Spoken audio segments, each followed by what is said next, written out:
Bismillahirrahmanirrahim. Alhamdulillahi rabbil alamin. Wa bihi nasta'inu ala umuri dunya waddin. Wa usalli wa usallimu ala asyrafil anbiya'i wal mursalin wa ala alihi wa ashabihi wa man tabi'ahum bi ihsanin ila yaumiddin, amma ba'd. Allahumma anfa' bima 'allamtana wa'alimna ma yanfa'una wa zidna ilma.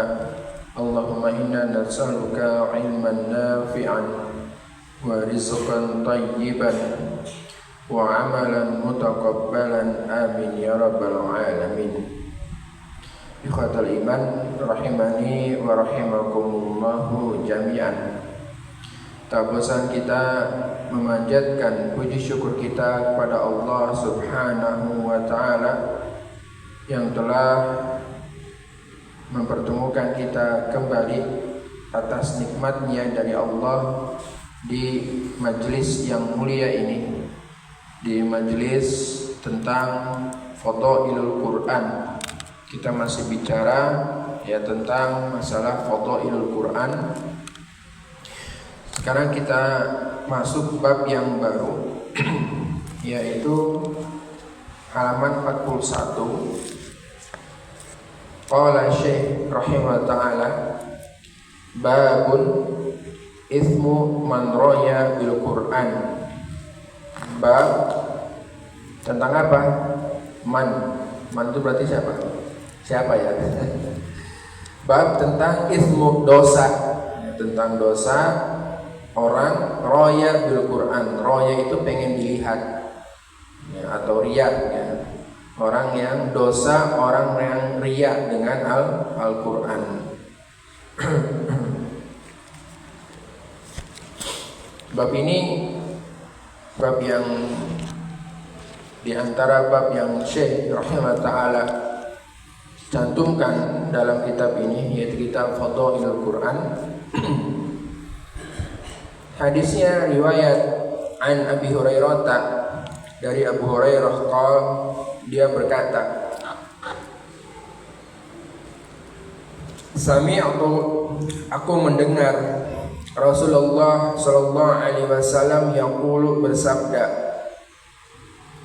inna, sesungguhnya, awalan nasi, manusia yang pertama, sesungguhnya manusia yang pertama, yuqda itu yang diputuskan perkaranya atau yang diadili, yang diputuskan perkaranya, yuqda. Yaumal qiyamah, pada hari kiamat, alaihi, atasnya. Siapa nih orang yang pertama kali yang bakalan diadili di hari kiamat? Yaitu sabda Nabi sallallahu alaihi wasallam, rajulun istushhida, seseorang yang dia mati syahid. Rajulun, seseorang, istushhida, yang mati syahid. Fa utiya bihi, maka utiya, didatangkan, bihi, kepadanya, maka dia didatangkan. Fa'arafahu, lalu dia mengetahui, ni'amahu, nikmat-nikmatnya. Fa'arafaha, lalu dia pun mengenalnya. Maksudnya adalah begini, bahwa yang namanya amal soleh itu kan telah diketahui tentang keutamaannya. Ada pahalanya dalam setiap amal soleh yang dilakukan. Di antara amal soleh yang diketahui pahalanya itu adalah jihad fisabilillah. Itu sudah diketahui pahalanya. Di antaranya apa pahala orang yang mati syahid? Dia akan diperbolehkan untuk apa? Memberi syafaat kepada keluarganya. Itu kan di antara Di antara keutamaan orang yang mati syahid, dan orang yang mati syahid di jalan Allah Ta'ala, dia terbebas dari yang namanya azab kubur. Karena cukuplah dentingan pedang ketika dia berperang di jalan Allah itu sebagai fitnahnya. Sehingga yang namanya orang mati syahid, dia punya keutamaan tersendiri. Nah ini pada hari kiamat didatangkan seseorang yang dia mati syahid, lalu dia mengetahui nikmat-nikmatnya. Ya, dia mengetahui tentang nikmat-nikmatnya. Qala, terus ada yang bertanya kepada dia, fama amilta fiha. Lalu Allah Subhanahu wa ta'ala bertanya kepada orang yang mati syahid ini, fama amilta fiha, fama apa yang amilta kamu lakukan fiha dengan nikmat-nikmat tersebut. Ya. Qala, lalu si mujahid ini dia bilang, qataltu fika. Qataltu, aku berperang, fika demi engkau. Maksudnya adalah dia berperang di jalan Allah Subhanahu wa ta'ala. Hatta istushhidtu, sampai ya aku apa? Sampai aku mati syahid. Qala, lalu Allah Ta'ala berfirman kepada orang ini, kadzabta, kamu dusta, kamu bohong. Walakinnaka, akan tetapi kamu qatalta, berperang, li'anna yuqala, agar dikatakan jari'un, kamu orang yang pemberani. Faqad qila, sungguh telah dikatakan hal itu. Jadi orang ini ya, dia berperang di jalan Allah Subhanahu wa ta'ala biar apa?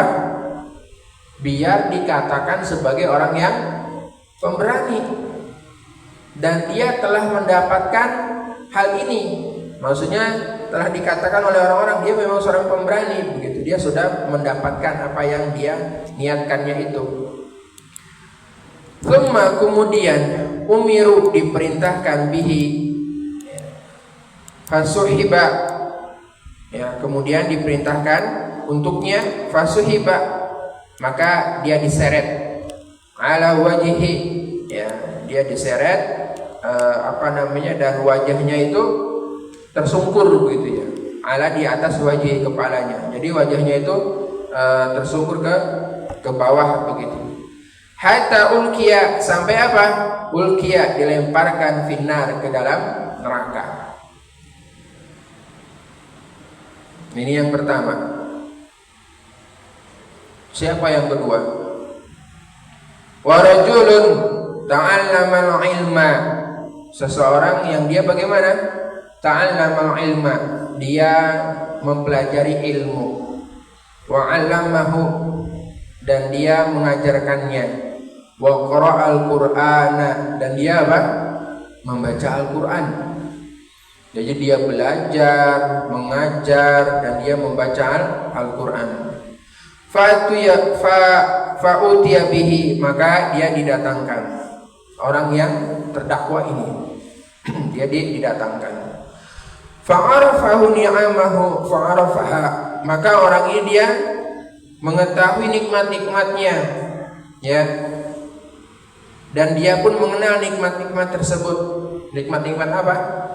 Nikmat-nikmat sebagai orang yang menuntut ilmu. Apa? Fadilah, keutamaan orang yang menuntut ilmu. Di antaranya adalah Allah Subhanahu wa ta'ala mengangkat derajat dia.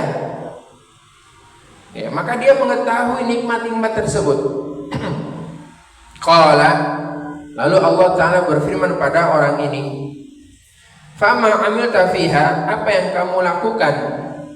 Ya. Qala, lalu orang ini mengatakan, ta'allamtul ilma wa 'allamtuhu, aku mempelajari ilmu dan mengajarkan ilmu. Aku mempelajari dan mengajarkannya. Wa qara'tu, dan aku membaca Al-Qur'an, fika, demi engkau ya Allah. Ya, wa qara'tu fika al-Qur'ana, dan aku membaca Al-Qur'an demi engkau. Faqala, lalu Allah Ta'ala berfirman kepada orang ini, kadzabta, kamu dusta, kamu bohong. Walakinnaka, akan tetapi kamu ta'allamta al-ilma, kamu mempelajari ilmu, liyuqala, agar dikatakan kepada kamu, agar orang lain mengatakan kepada kamu apa? Alimun, kamu seorang alim. Ya. Wa qara'tal Qur'ana, dan kamu qara'ta membaca Al-Qur'an, liyuqala, agar dikatakan kepadamu huwa qari'un, dia seorang qari. Faqad qila, dan sungguh, ya, maka sungguh telah dikatakan hal itu. Artinya orang ini dia belajar, mengajar, membaca Quran, biar dikatakan sebagai seorang yang alim, seorang qari, maka dia telah mendapatkannya. Tsumma umira bihi, kemudian diperintahkan kepadanya, fasuhiba, maka dia diseret ala wajhihi, di atas wajahnya, hatta sampai ulqiya, dimasukkan finnar, ke dalam neraka. Ini orang yang keberapa? Orang yang kedua. Orang yang pertama tadi siapa? Orang yang mati syahid. Yang dia mati syahid itu, berperang itu, maaf, dia jihad fisabilillah itu cuma pengen dikatakan apa? Sebagai seorang yang pemberani. Yang kedua siapa? Orang yang belajar, mengajar, dan membaca Al-Quran, biar dikatakan sebagai seorang alim, qari. Nah, yang ketiga siapa? Warajulun wasa'allahu alaihi, dan seseorang, wasa'allahu, yang Allah lapangkan, alaihi, atasnya, harta, rezeki. Ini yang ketiga. Allah, orang yang Allah lapangkan baginya rezeki. Wa atahu, dan dia memberinya, min asnafil mali, dari berbagai asnaf, dari berbagai mali, harta, kullihi, semuanya.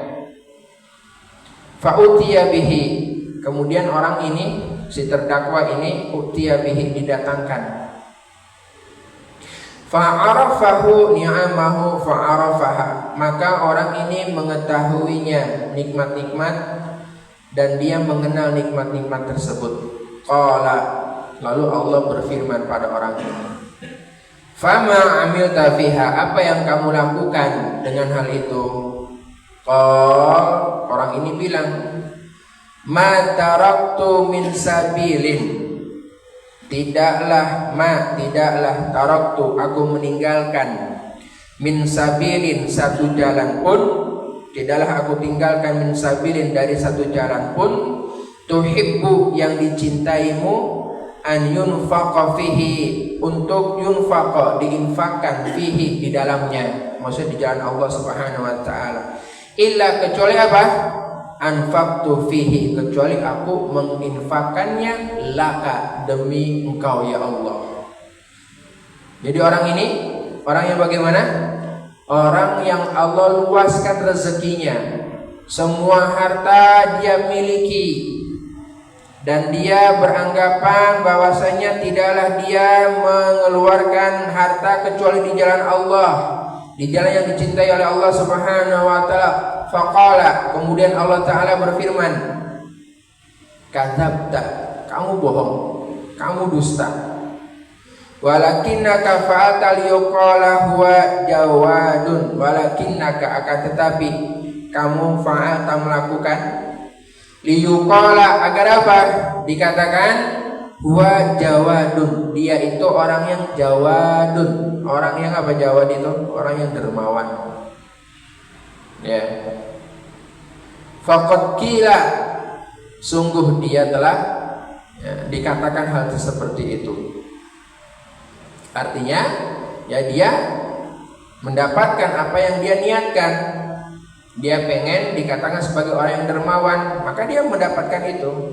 Tsumma umira bihi, kemudian diperintahkan kepadanya, fasuhiba, lalu dia diseret, ala wajhi, di atas wajahnya. Tsumma alqiya fin nari, kemudian dia dimasukkan ke dalam neraka.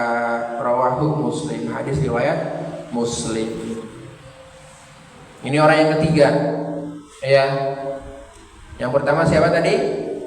Orang yang mujahid, yang meninggal dunia cuman yang dia ikut jihad cuma pengen apa? Dikatakan sebagai orang yang pemberani, orang yang hebat, orang yang pemberani. Yang kedua siapa tadi? Yang kedua adalah orang yang dia belajar, mengajarkan dan membaca Al-Qur'anul Karim, ya.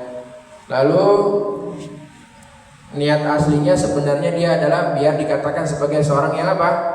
Masya Allah, dia tuh orang yang alim, dia orang qari.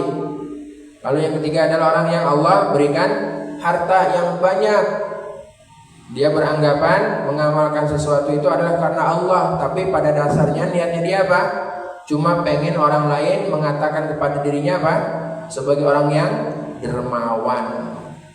Tiga orang ini ya yang disebutkan oleh Rasulullah SAW, awwalun nas, ya inna awwalan nasi, ya, orang yang pertama bakal dia apa? Yuqda alaihi, ya, yuqda yaumal qiyamah alaihi, yang bakal diputuskan perkaranya pada hari kiamat. Ini tiga orang inilah yang bakal pertama kali diputuskan perkaranya pada hari kiamat. Ya. Maka ma'asyiral muslimin rahimani wa rahimakumullahu jami'an. Berkaitan dengan ini bahwa beliau Syekh Al-Imam Al-Mujaddid Muhammad bin Abdul Wahhab rahimahullah ta'ala, beliau membawakan tentang masalah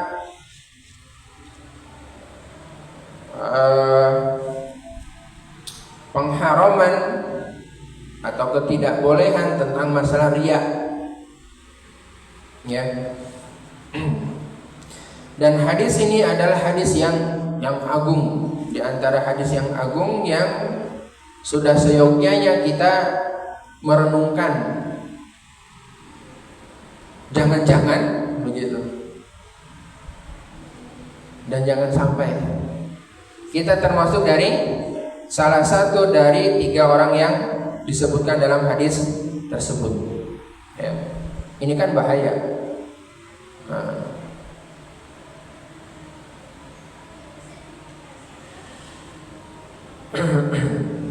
Jangan sampai kita termasuk menjadi orang yang termasuk ke dalam tiga orang ini. Yang pertama adalah tentu yang namanya jihad membutuhkan syarat-syaratnya. Adapun berkaitan tentang masalah hukum dari jihad itu tersendiri, maka tergantung dari keadaan. Jihad hukum asalnya itu adalah fardu kifayah. Kalaulah sudah segolongan orang atas perintah dari Amirul Mukminin menegakkan jihad, maka gugur kewajiban pada yang lainnya. Jihad bisa hukumnya menjadi fardu ain ketika kapan?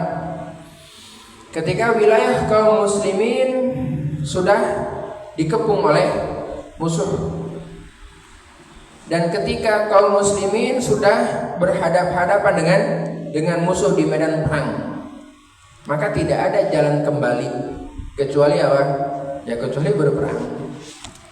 Justru kalau ada ketika sudah berhadap-hadapan dengan musuh, kemudian ada segolongan orang yang dia kabur dari medan perang, maka ini dosa besar. Bahasa militernya apa? Diserse, ya. Kalau dalam dunia militer saja, orang yang diserse itu bakal dihukum oleh mahkamah militer, pengadilan militer. Maka dalam agama kita, dalam syariat kita, orang yang kabur dari medan perang, ya jelas dia akan mendapatkan hukuman di dunia, tergantung siapa imamnya, amirnya yang menghukum dia, dan dia akan mendapatkan dosa besar, ya.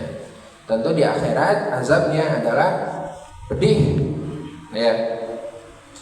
Nah, kemudian berkaitan dengan masalah jihad ini, ma'asyiral muslimin rahimani wa rahimakumullah jami'an. Setelah hukumnya, berikutnya adalah berkaitan dengan masalah jihad, adalah berkaitan tentang perkara kemampuan. Tidaklah seseorang dia berangkat jihad kecuali dia memiliki kemampuan. Ya, dia punya kemampuan untuk berangkat jihad. Kemampuan di sini bukan sekadar harta, tapi kemampuan dalam segi skill, keterampilan dia dalam memegang senjata. Ya, dalam memegang senjata, dalam mengoperasikan senjata, apalagi senjata-senjata di zaman modern. Ya. Kemudian tentu yang namanya jihad ditujukan niatnya itu adalah untuk Allah Subhanahu wa taala semata, untuk menegakkan kalimat Allah Subhanahu wa taala. I'ada kalimatillah, untuk menegakkan kalimat Allah, itu tujuannya jihad. Untuk membebaskan orang-orang yang beriman dari tekanan atau dari jajahannya orang-orang kafir. Dengan demikian, yang namanya jihad ikhwatal iman tidak sekadar membutuhkan yang namanya niat ikhlas, dia juga butuh yang namanya persiapan apa? Mental dan juga fisik. Niatnya niat ikhlas, dia punya mental yang kuat, dia juga harus punya apa? Persiapan secara fisik. Makanya ada yang namanya i'dadul jihad, persiapan jihad. I'dad. Dan sudah seyogianya kaum muslimin itu mereka melakukan ini, melakukan i'dadul jihad, persiapan jihad. Ya. Karena suatu-waktu musuh bisa saja apa? Menyerang kaum muslimin. Lah kalau kaum muslimin enggak punya persiapan apa-apa. Nah, ternyata ada orang-orang yang mereka berangkat jihad di jalan Allah Subhanahu wa taala. Niatannya adalah agar dia itu dikatakan sebagai seorang pemberani. Jelas kita percaya dengan hadis ini. Karena yang menyampaikan adalah Rasulullah sallallahu alaihi wasallam. Meskipun orang ini ketika dibawa fa'utiya bihi, ketika dia dibawa di hadapan Allah Subhanahu wa taala, terus dia ditanya tentang amalan yang dia lakukan, lalu dia menjawab, ya, qataltu fika hatta istushhidatu, aku berperang di jalanmu sampai aku meninggal, sampai aku syahid di jalanmu ya Allah. Kan itu menurut apa? Pengakuan dia. Cuman Allah Subhanahu wa taala Maha mengetahui apa yang tersimpan dalam hatinya. Makanya Allah Subhanahu wa taala bersabda, qala kadzabta, kamu dusta, kamu bohong. Tidaklah kamu berangkat jihad kecuali apa? Kamu dikatakan sebagai orang yang jariun, orang yang pemberani, sebagai kesatria.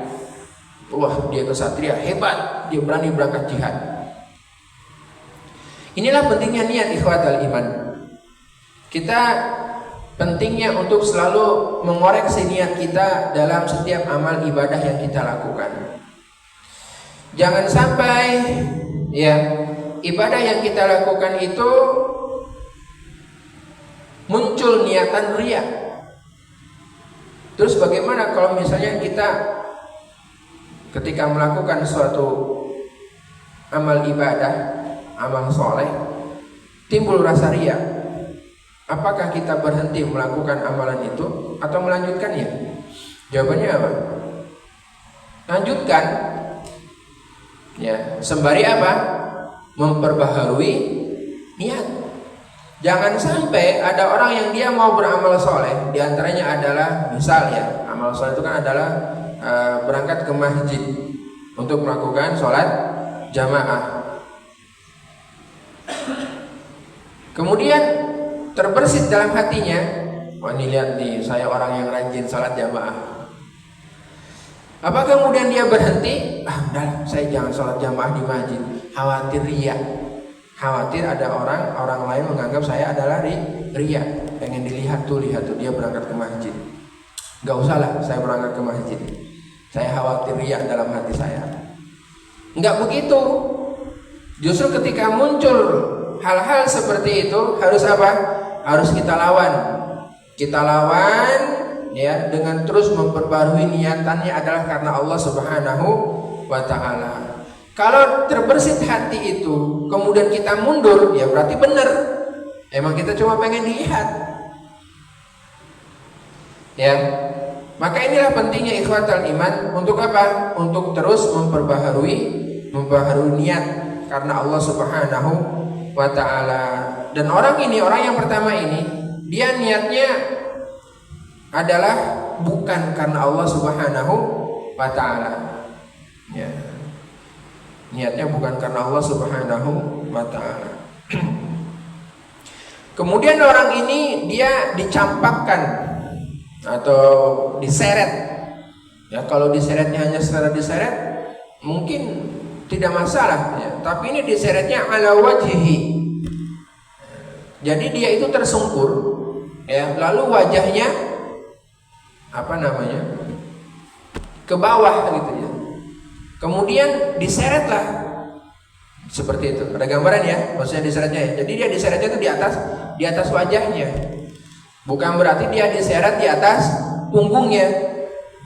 Dia diseret di atas wajahnya. Sampai dia dilempar ke dalam neraka. Waliyadzubillah minan nar.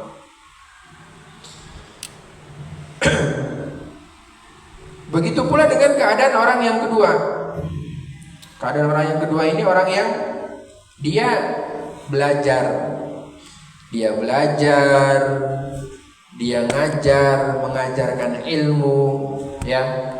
Kemudian apa? Dia membaca Al-Quran.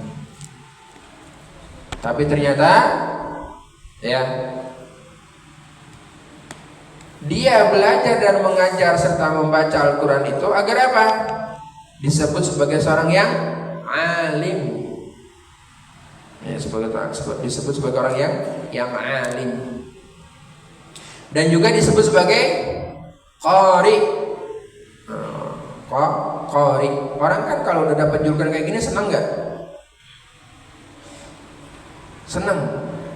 Orang kalau sudah populer itu senang. Popularitas, gengsi itu lebih manis daripada harta. Dan yang namanya popularitas akan menjangkit siapa saja, baik orang yang miskin ataupun orang yang kaya, baik dia seorang ulama ataupun orang yang awam. Popularitas itu akan menjangkit pada setiap orang. Ketika dia mau miskin, mau kaya, mau alim, mau awam, mau pejabat, mau rakyat jelata, ketika dia telah mendapatkan popularitas, lalu niatannya adalah niatannya rusak, bukan karena Allah, sudah nih. Inilah yang menjadi apa? Penyakit. Ya. Menjadi penyakit. Ketika seseorang biasa dipanggil oleh orang lain, Ustadz, Pak Haji, Pak Yai, terus ada yang manggil kepada dia, bukan? Nah, bukan dengan itu. Mungkin dengan kata Mas, dengan kata Pak yang lain. Coba kita akan lihat.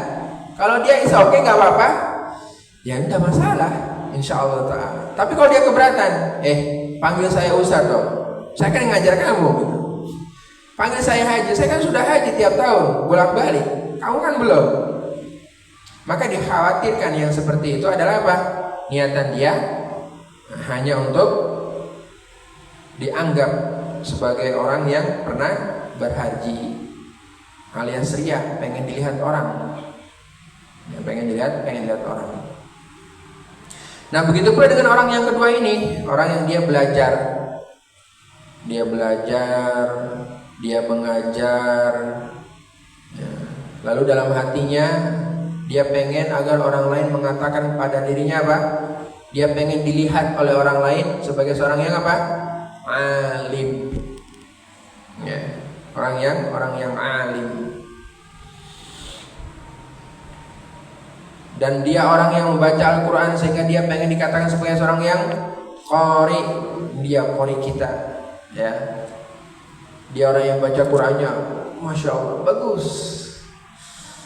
Nah ini bahaya yang seperti ini, ya. Maka dia kemudian diperintahkan, lalu dia diseret di atas wajahnya, lalu dia dilempar ke dalam neraka. Ini keadaan orang yang kedua, sama, ya. Pun demikian dengan orang yang ketiga. Orang yang ketiga ini orang yang punya harta, ya. Bukan berarti kemudian kalau gitu saya nggak mau punya harta aja deh. Enggak. Boleh seseorang itu jadi kaya, itu tidak ada masalah. Asal apa? Dia jalankan atau dia tunaikan kekayaan itu di jalan Allah Subhanahu wa ta'ala. Ingat enggak tentang suatu riwayat yang melarang dengki, melarang iri, kecuali pada dua orang. Artinya apa? Boleh kita iri. Ingat, iri di sini bukan berarti menginginkan kenikmatan dari orang lain itu hilang. Kalau ada orang iri, irinya itu menginginkan kenikmatan dari orang lain hilang, itu namanya hasad. Ini nggak boleh. Iri yang boleh menginginkan kenikmatan dari orang lain tanpa kenikmatan di orang lain itu hilang, dan dia pengen kayak begitu, sama kedudukannya pengen seperti itu nggak apa-apa. Namanya ghibthah, pengen sama. Yang hasad nggak boleh, ini tercela. Tapi kalau yang ghibthah boleh. Iri yang sifatnya apa tadi? Yang ghibthah ini, model kedua itu boleh. Kepada siapa kita boleh iri? Kepada dua orang. Satu, orang yang Allah kasih ilmu, kemudian dia menyebarkan ilmu tersebut, dan manusia mengambil manfaat dari ilmunya. Kita boleh ghibthah kepada orang itu. Saya pengen kayak dia, saya pengen bisa kayak dia, itu boleh. Tapi kalau niatnya kita, saya pengen kayak dia dan saya pengen dia itu hancur, namanya tercoreng. Ini namanya hasad. Ini namanya hasad. Terus yang kedua, kepada siapa? Kepada orang yang Allah kasih harta, lalu dia membelanjakan hartanya di jalan Allah. Ini boleh. Saya punya harta, saya pengen kayak dia. Yaitu apa? Bisa menunaikan ya sedekah, infak dengan hartanya, sehingga dengan harta tersebut agama Allah Subhanahu wa ta'ala tertolong. Seperti itu boleh. Nah, itu boleh. Tapi kalau ternyata niatan orang tadi, niatan orang yang Allah Ta'ala berikan rezeki yang luas, wa atahu min asnafil mali, ya Allah Subhanahu wa ta'ala memberinya apa? Asnafil mali kullihi, dari berbagai jenis harta semuanya. Berarti orang ini orang yang bagaimana kira-kira? Orang yang kayaknya kebangetan gitu. Setiap jenis harta Allah kasih. Ya, kan tadi situ lafadznya wa atahu min asnafil mali kullihi. Ya, Allah memberinya dari berbagai jenis harta kulli, semuanya. Jenis harta dia miliki. Kalau zaman sekarang mungkin dia nggak hanya sekadar memiliki emas, perak, aset tanah, mungkin dia juga punya kripto gitu ya. Dia punya deposito dan seterusnya, macam-macam. Semua Allah kasih buat orang ini.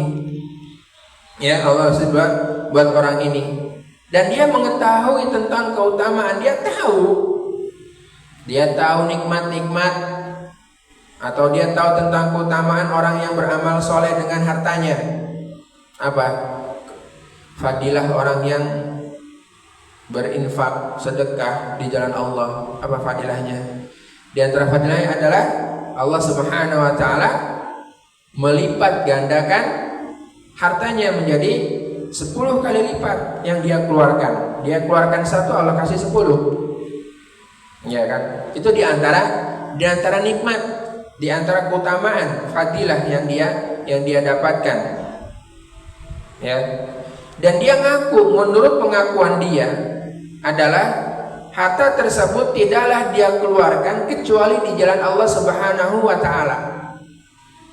Ternyata pengakuan dia didustakan oleh Allah. Kadzabta, bohong kamu. Ini menunjukkan Allah Subhanahu wa taala apa? Maha tahu. Maha tahu apa yang terbesit dalam hati seseorang. Dan hisabnya Allah Subhanahu wa taala itu detail. Makanya Allah taala Al-Khabir, di antara nama dan asma, sifat nama di antara nama dan sifat Allah taala adalah Al-Khabir, yang maha detail hisabnya. Kalau auditor atau supervisor yang ada di dunia yang biasa mengaudit begitu keuangan atau laporan, ya bisa saja ada yang terlewat. Tapi Allah taala tidak, detail sekecil mungkin, dan termasuk apa yang terbesit dalam hati. Allah Subhanahu wa taala maha mengetahuinya. Nah, orang ini didustakan oleh Allah. Kadzabta, kamu dusta, kamu bohong. Yang kamu lakukan itu biar apa? Biar orang lain mengatakan kepada kamu, huwa jawadun, dia orang yang dermawan. Itu kalau ada orang udah bilang seperti itu kepada kita, senang gak kita kira-kira? Senang. Ya, sebagian orang itu senang ketika dia infak, ketika dia sedekah, terus ada orang bilang, wah kamu tuh orang yang dermawan. Ada orang yang ngaji Qur'annya bagus, kemudian dikatakan, oh masya Allah suaranya bagus, kamu tuh qori yang paling top. Senang gak kira-kira dia dipuji? Senang. Makanya pujian, popularitas itu apa? Bisa menjangkit semua orang. Yang mujahid tadi juga sama, ya kan nggak semua orang itu mau datang ke medan perang, ya kan? Dan nggak semua orang juga mau duduk bermajelis ilmu, nggak semua orang mau. Lalu dikatakan kepada dia, oh masya Allah kamu tuh orang yang alim. Oh ini pujian itu ikhwah. Kalau misalnya kita terima bulat-bulat, bisa apa? Justru menghancurkan niat kita. Ketika ada orang lain yang memuji kita dengan berbagai macam pujian, maka lebih baik apa? Hentikan. Jangan puji. Ya, jangan memuji. Ya. Syekh Ibnu Utsaimin rahimahullah taala ketika beliau mengisi suatu seminar di suatu kampus begitu, pembawa acaranya menyampaikan kepada Syekh, kan giliran beliau untuk bicara.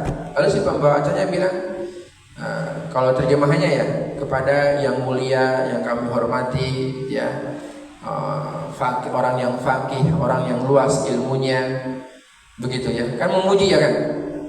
Siapa sih orang yang tidak senang dipuji? Lalu Syekh menegur, lah, jangan kamu katakan seperti itu, jangan, stop, berhenti. Kenapa? Khawatir senang dengan pujian tersebut lalu merusak apa? Niat. Ya.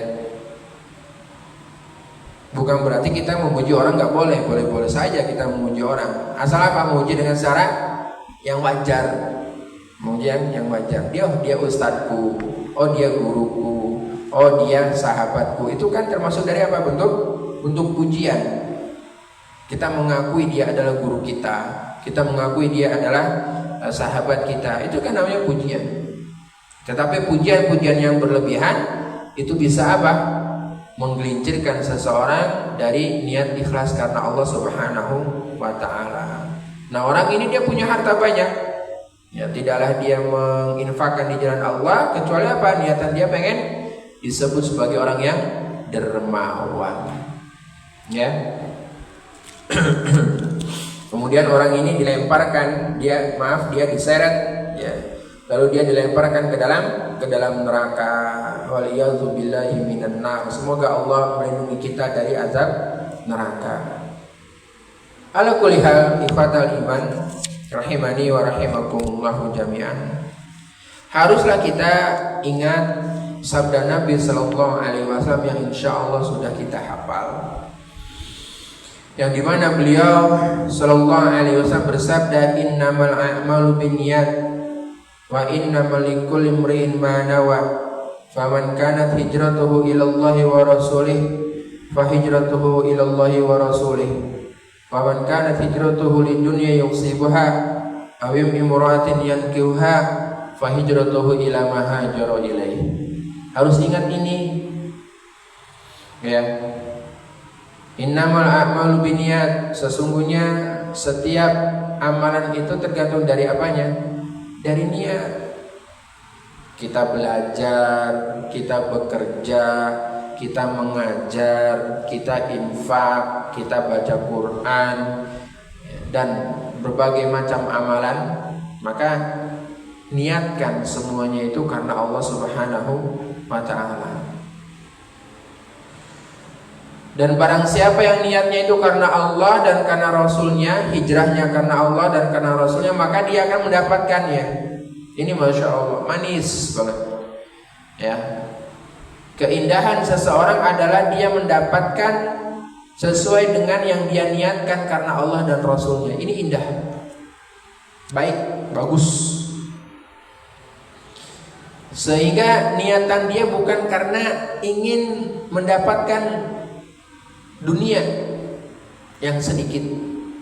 Maksud saya mengatakan dunia yang sedikit bukan berarti kemudian mendapatkan dunia yang banyak itu bagus. Enggak.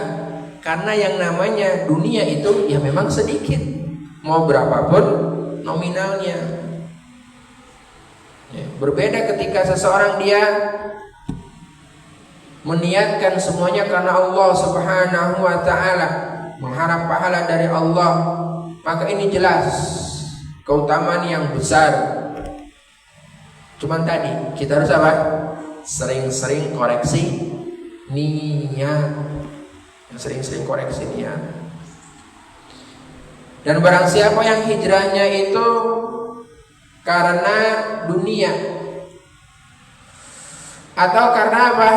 Wanita yang ingin dia nikahi. Padahal yang namanya wanita itu bagian dari dunia. Cuman di sini Rasulullah Shallallahu Alaihi Wasallam mengkhususkan, menunjukkan bahwasanya ya perkara wanita ini adalah perkara yang bisa menggelincirkan seseorang, perkara yang bisa membelokkan seseorang dari niatan yang bagus. Betul, wanita, harta, anak itu dunia. Cuman dalam hadis ini Rasulullah SAW setelah menyebutkan dunia, beliau menyebutkan apa?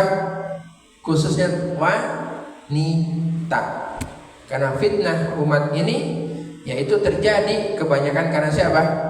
Karena wanita. Karena wanita. Ya. Dan disebutkan bahwasanya hadis ini adalah tentang seorang sahabat yang dia hijrah ke Madinah dikarenakan ingin apa?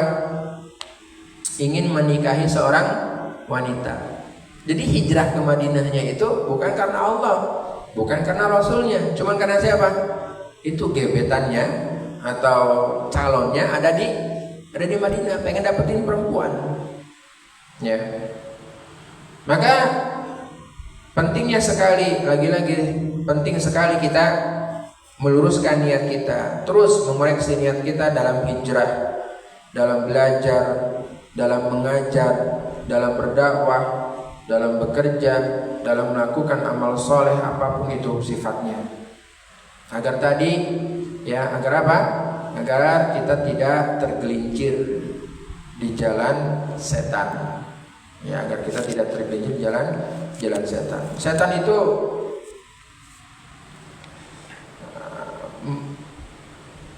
menggoda manusia tidak pernah putus asa.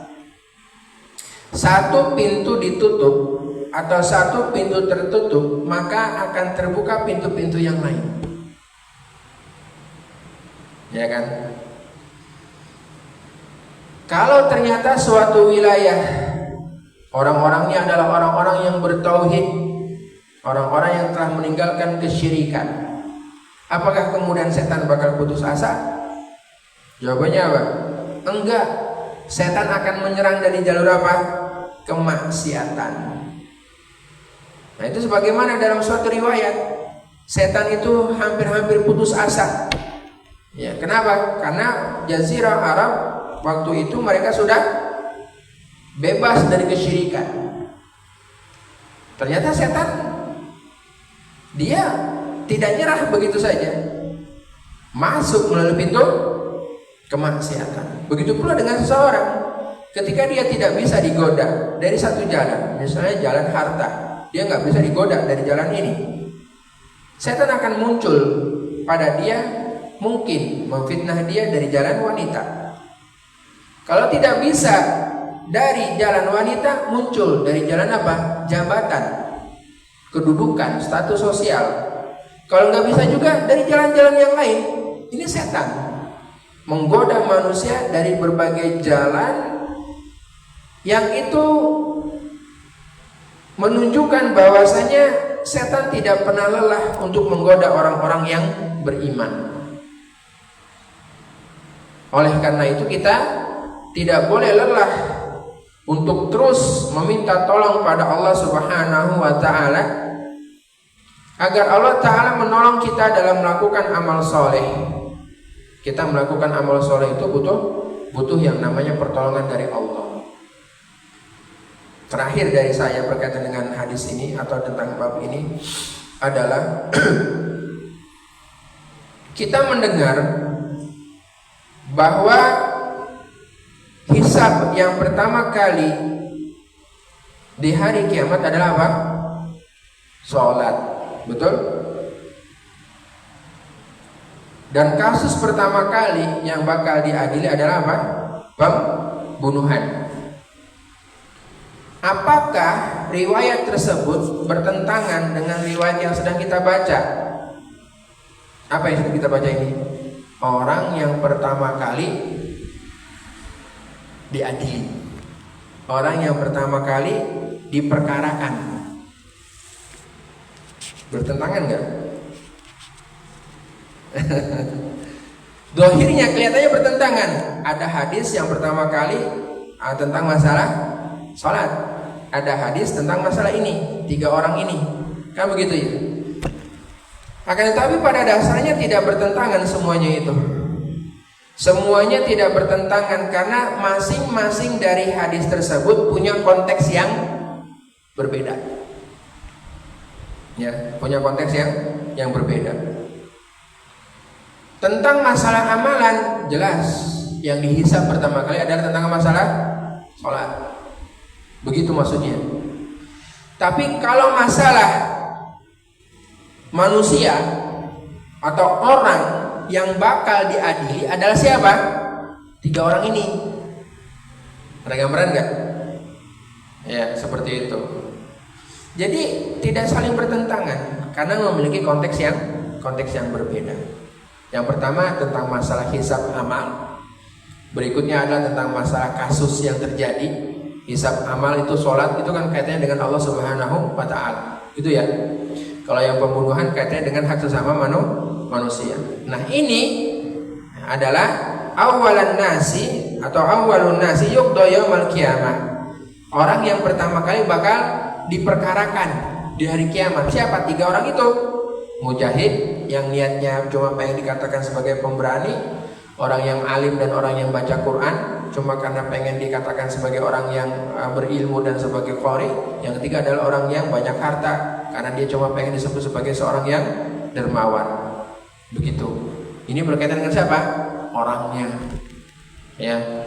Wallahu a'lam bishawab. Jadi tidak ada pertentangan antara satu hadis dengan hadis yang lainnya. Ya, maka ya, kalau dalam kaidah ya, kalau bisa dijamak dulu begitu. Dan ini kita sedang menjamaknya karena berdasarkan apa? Konteks yang masing-masing yang berbeda, konteksnya masing-masing yang berbeda. Wallahu a'lam bishawab. Itu yang dapat saya sampaikan pada kesempatan malam sih. Kesempatan sore hari ini ya. Kebiasaan harus kita malam jadi.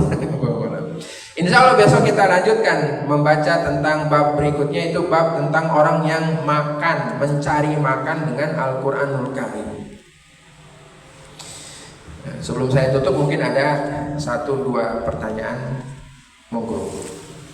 Nggih, monggo Pak.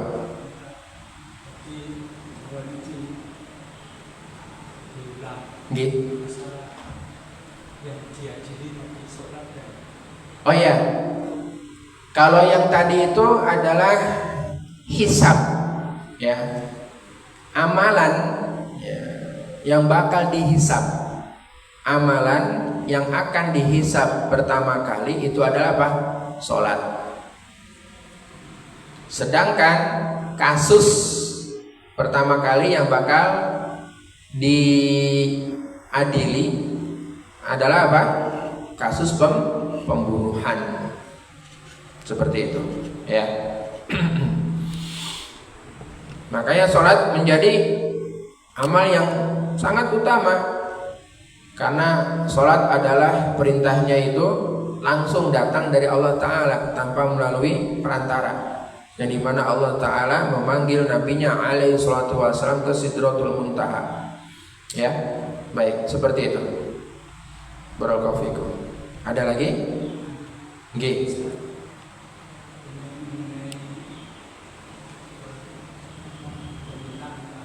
Nggih.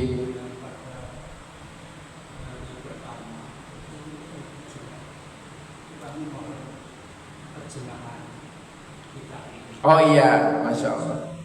Nah, dalam kajian saat Senin sampai Sabtu sampai Jumat, setelah itu selesai acara ini kami pulang kan terus menyampaikan pada istri saya. Oh, Masya Allah. Iya. Nah, ternyata termasuk permintaan kami untuk diterjemahkan pada Ustaz. Itu istri saya merasa terbebani.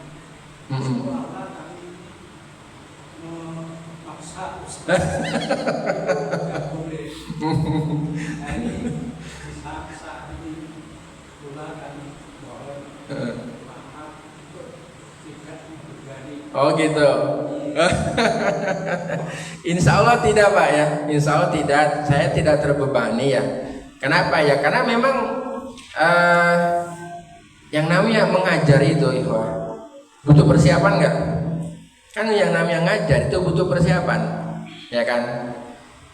Guru itu kalau dia mengajar pasti dia bakal cari materinya, kemudian dia akan mempersiapkan materi itu, dia bakal membaca dan dia akan menerjemahkannya, kan begitu? Kalau itu misalnya yang bahasa Arab.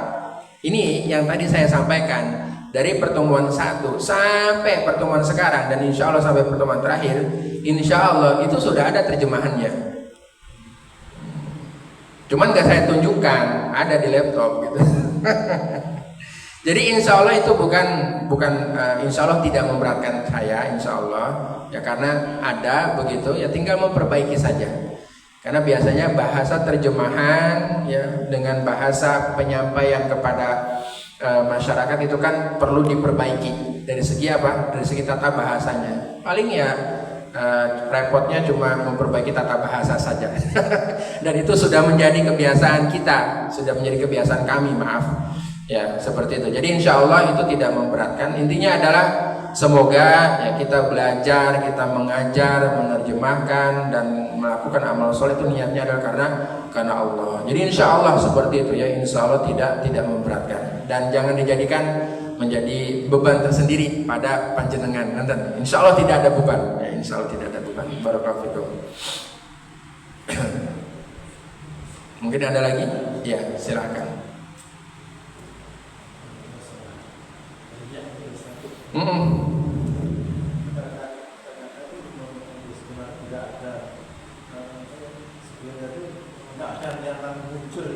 Iya. Ya itulah yang namanya setan tuh gitu.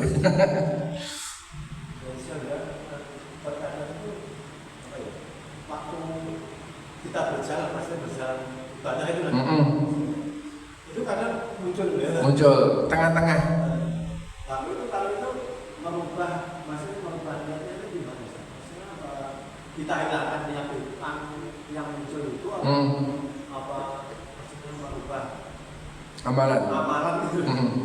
Iya, sebagaimana yang tadi saya sampaikan ya, ketika tiba-tiba muncul niatan jelek begitulah, maka tentu bukan berarti kemudian kita mengubah amalan kita. Tetap kita lakukan amalan tersebut sembari apa? Sembari kita menghilangkan niat jelek. Caranya bagaimana? Dengan memperbanyak ta'awud, istighfar. ta'awud dan istighfar, ta'awud istighfar. Karena walau bagaimanapun juga itu setan yang ngeganggu. Ya, dalam hati kita muncul dalam niatan riya ketika kita mau belajar, biar dikatakan sebagai thalibul ilmi gitu. Ya kita ta'awud, auzubillahi minasyaitonirrajim. Itu kan gangguan dari setan. Lalu kita mohon ampun pada Allah Subhanahu wa taala. Kemudian kita niatkan, tekadkan dengan kuat. Yang kita lakukan adalah bismillah untuk Allah Subhanahu wa taala. Maka tadi saya bilang terus memperbarui apa? Memperbarui niat. Jangan sangka yang sedang berbicara seperti ini terbebas dari niatan yang kayak gitu. Ya, bisa saja orang yang sedang berbicara seperti ini muncul dalam hatinya, yang dikatakan sebagai orang yang alim, orang yang apa ini, macam-macam itu ada yang kayak begitu tuh. Cuman apa iya ketika kita berhenti cek, habis itu kita kemudian tidak dakwah, habis itu kita kemudian berhenti mengajar, kan tidak, lanjutkan. Sembari apa? Sembari hati kita terus memperbarui ini niat karena Allah Subhanahu wa taala.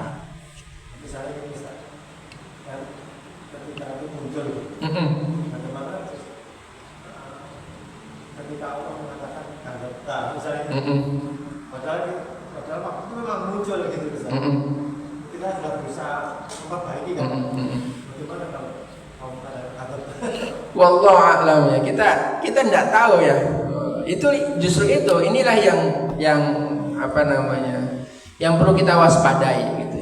Adapun nanti apakah Allah Subhanahu wa taala berfirman atau berkata kadzabta, taknya itu kembali kepada kita, wallahu a'lam, kita nggak paham. Ya. Yang terpenting adalah di sini sabda Nabi sallallahu alaihi wasallam itu mengabarkan. Ini loh ada orang-orang model kayak begini. Maka kabar yang beliau sallallahu alaihi wasallam wajib kita benarkan. Perkara nanti siapa yang ditanya, semoga bukan kita. Ya, nauzubillah min dzalik. Jangan sampai kita yang ditanya. Semoga Allah Subhanahu wa taala memberikan niat kita, niat yang ikhlas, yang tulus, yang murni hanya Allah Subhanahu wa taala.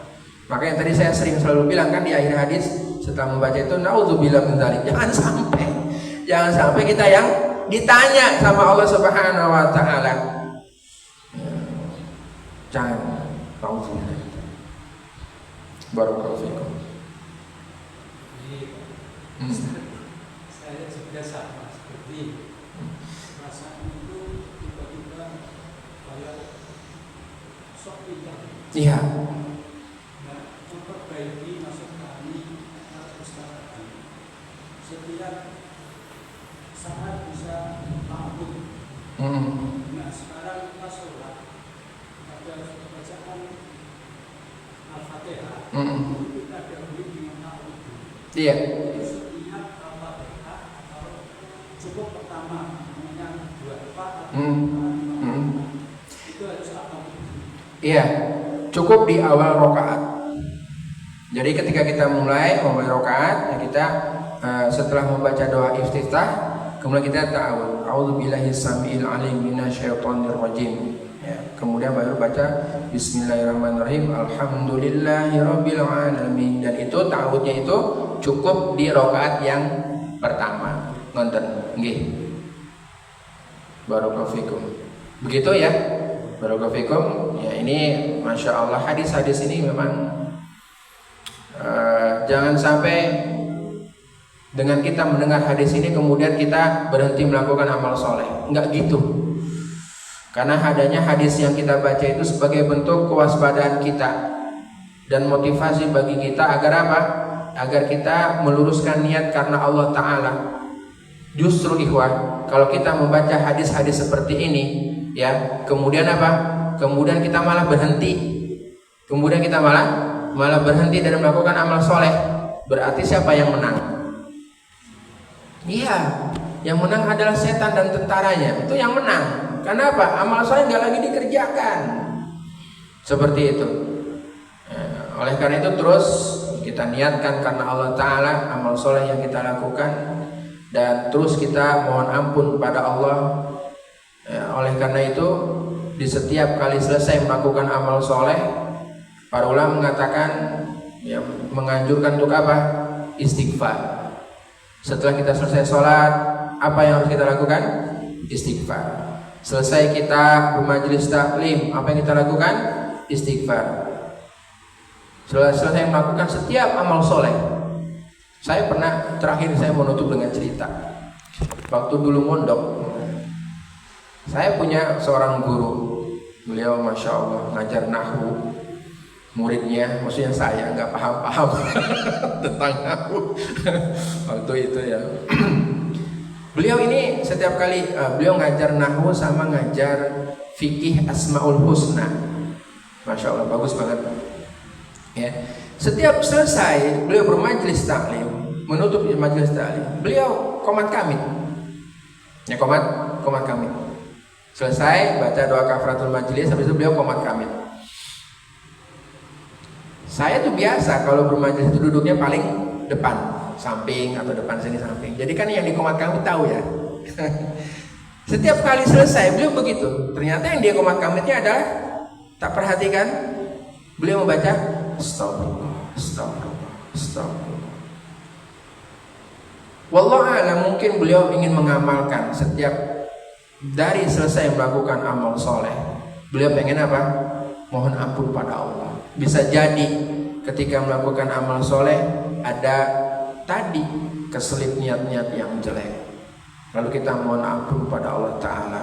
Semoga Allah mengampuni kita dan semoga Allah menerima amalan kita. Kan seperti itu yang kita harapkan. Demikian wallahu a'lam bishawab wa sallallahu ala nabiyina Muhammad walhamdulillahi rabbil alamin. Subhanakallahumma wa bihamdika asyhadu an la ilaha illa anta astaghfiruka wa atubu ilaik. Wassalamualaikum warahmatullahi wabarakatuh.